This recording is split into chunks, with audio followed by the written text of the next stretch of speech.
Hey there, St. Barnabas. This is Dave Turney, and I don't know about your family, but we are excited. St. Barnabas is going to be opening again after this long shutdown for coronavirus, and we can't wait. I wanted to go over a couple just quick, important things that you need to keep in mind as you're thinking about your return to church. This is a transition back to normalcy. It's not going to be just the way you remember it. I like to refer to this as a phased and fluid transition. What does that mean? By phased, I mean we're going to stair-step our way back to normalcy. We're going to start with strict restrictions and social distancing and slowly loosen those up, add a few more services, add in-person classes and gatherings just like it used to be, but it's not going to be all at once. That's important to remember. By fluid, I mean that this could go well. We certainly hope it does, that we continue to get closer and closer to the way it was, that there are fewer and fewer infections, there are fewer and fewer fatalities. But as you well know, there is no known cure for this coronavirus. We're still operating in a time of global pandemic. And of course, as we start to gather again, things could start to go badly. So by fluid, I mean we could go backwards and start closing things down again or restricting our social gatherings. So please keep that in mind. We're going to be phased and fluid.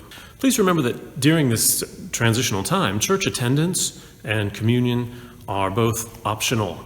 Unlike normally, when Sunday worship is considered a day of obligation and expected of all faithful Christians, the province, the APA, has made it clear to us that, of course, during this coronavirus, when we're all stuck at home, and during these transitional times when we're on our way back to regular worship, that if you don't feel comfortable coming to church and congregating, that you shouldn't. You should stay at home. If you don't feel like going through what will be a very unusual communion protocol, accepting the host in one kind, wearing a mask, all of that stuff, and you'd rather just wait, you can make your spiritual communion at home. Those are both totally optional, totally fine, and nobody here is going to be judging you for remaining at home until things return to normal. Social distancing is going to be the norm. Just like you've seen at grocery stores and other public venues, you're going to be required to wear a mask. You're going to be required to maintain 6 feet distance from other people who aren't in your household.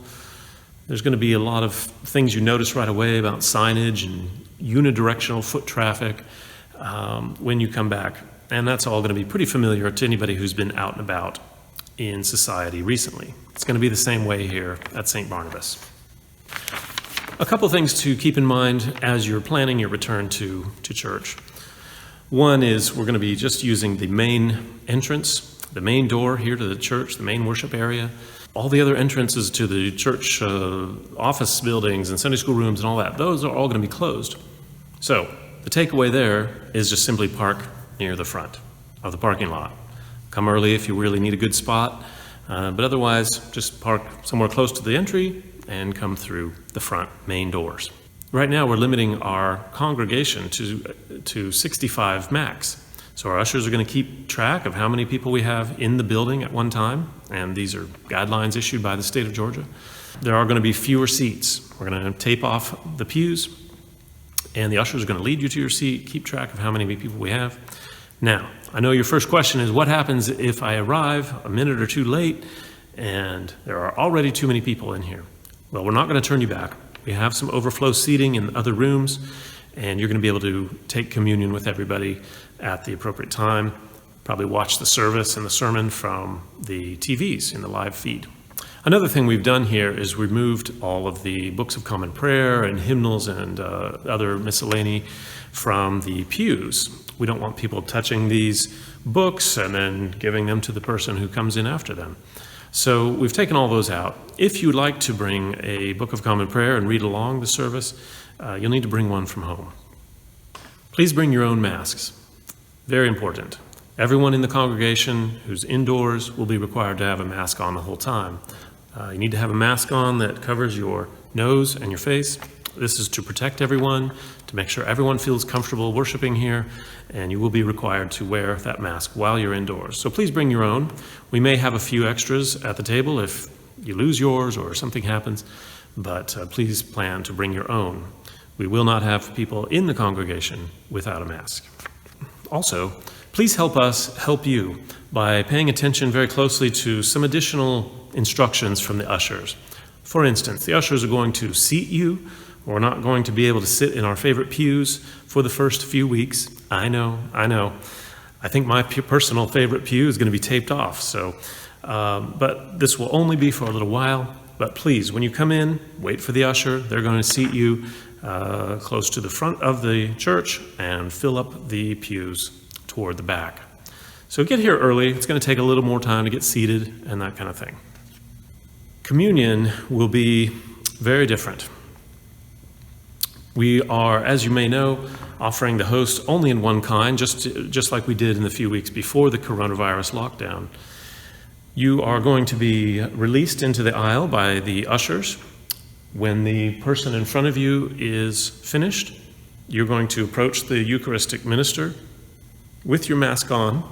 You're going to remain standing. You're going to put out your right hand, accept the host in your hand, maybe close your fingers over it so as not to lose it. Make your way over to a spot a few steps away. Then, with the host still in your right hand, you will remove your mask with your left hand,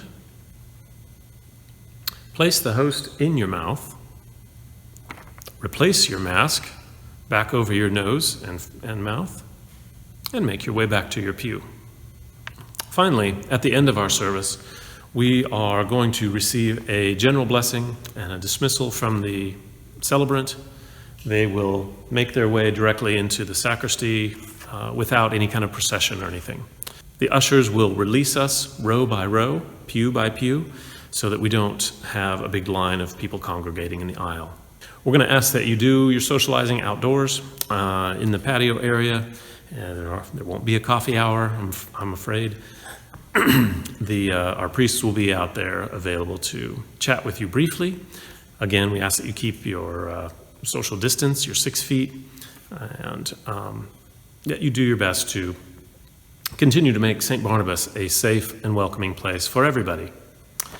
And finally, I have to explain something that probably doesn't need explaining, but nonetheless, you and your household, if you choose, are coming to a public gathering during a time of global pandemic when there is no vaccine or known cure available. Of course, by congregating, it means that we're all taking risks of further outbreak or a resurgence of the infection. And there's no way, despite all of our efforts here at St. Barnabas, that we can assure you that you will not become sick and contract the virus or cause other people to be sick. Of course, we don't want you coming if you have a temperature or any kind of symptoms, but even if you don't have symptoms, of course, we can all be carriers of this virus. You and your household simply assume the risk that you might become sick. People might die because of your attendance here, including yourself. And there's no way we can prevent that from happening. We can do our best, and we are doing our best. So thank you for keeping that in mind. Thank you for watching this video. Please share it with your friends, talk about it with your family, your household, and so that we might see you very soon. Consider practicing the communion procedure with each other. I know it's a little bit unusual and different, but get ready for that. We look forward to seeing you very soon. Thank you for watching.